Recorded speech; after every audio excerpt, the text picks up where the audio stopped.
We're on the countdown to the election.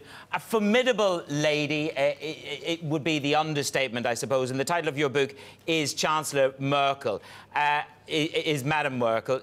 This is Chapter 1, the extreme maker of Angela Merkel, gender, style and substance. She defied really a lot of preconceptions as she came to power. What does she want to be remembered for as she goes for her last term, we believe, of office? I think without a doubt her greatest accomplishment has been opening Germany to migration and the integration, the proactive integration, not to mention the refugee crisis as substantial proof of her principled approach to a lot of political issues. She knows the demographics, she understands data, and I think another element that would really work for her in the longer run is to be remembered as a person who takes a holistic approach. She sees lots of these issues connected to each other.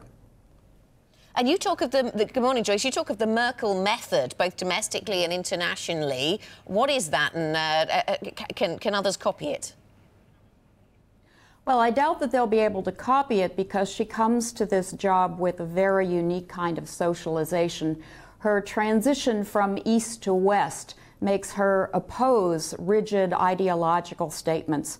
Her exposure to a very different gender regime, for example, in East Germany, where 90% of the women were in paid labor, had subsidized childcare, had all kinds of guarantees regarding their ability to return to work. Her physics training has also governed her response to the Fukushima crisis. So I think there are very few leaders on the earth who would be able to bring all of these personal experiences together in this very unique way. The method per se consists of her listening to lots of different viewpoints, waiting it out to see how the dust settles, and then, after thinking through the short and longer term consequences, making a decision. And that is unique in politics, that one would think first and decide second. Joyce, when you look at the current election and the negotiation, I just wonder, when it comes to Brexit, what you know of her, her style of negotiation. She held firm with the Greeks. She held their feet to the fire, so to speak, for the good of Europe. Will she do the same with Brexit, with what you know of her and her style of negotiation? Will she go for the 27 over the good of Germany in terms of an economic relationship with the UK? Well, I think your country is in for a very rough ride. I believe that she will hold firm. And of course, she has to play a bit to the Central East European countries. She needs their support, but they need her support vis-a-vis Putin. They need her support with regard to energy security issues. And the real breaking point between Merkel and lots of other countries is right now the refugee crisis.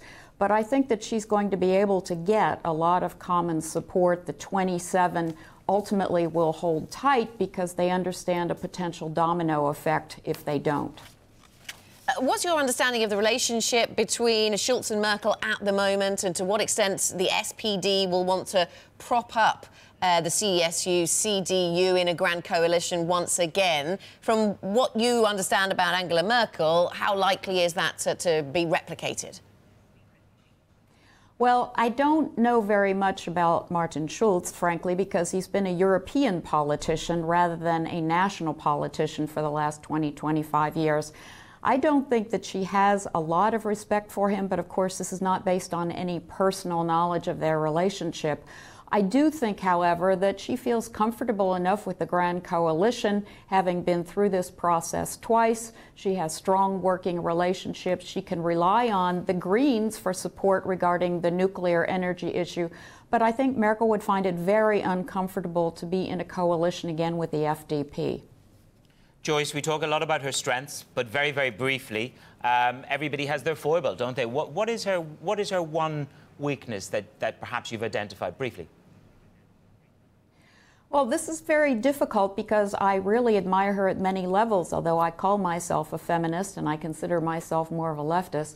But I think she is perceived as being too distant from people because when she makes up her mind, there's a certain kind of self-righteousness that comes across. And so I would say her weakness is not being able to convey the fact that she has thought her way through and has, in fact, incorporated lots of different kinds of information. Thank you.